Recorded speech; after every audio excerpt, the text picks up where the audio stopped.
Radio! What is this? Severe thunderstorm warning! Who's it for?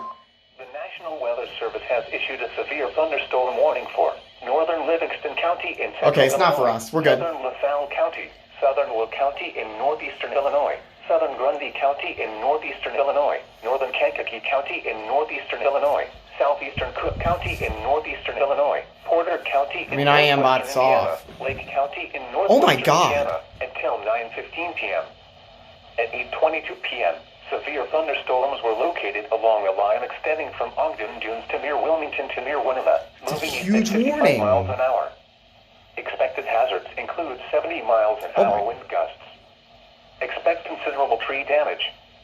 Damage is likely to mobile homes, roofs, and outbuildings. Locations impacted include Hammond, Gary, Portage, Merrillville, Valparaiso, Chicago Heights, Schererville, Hobart, Lansing, Crown Point, Highland, Munster, Park Forest, Madison, Frankfort, Griffith, Street, John, Streeter, Chesterton, and Lake Station. For your protection, move to an interior room on the lowest floor of a building.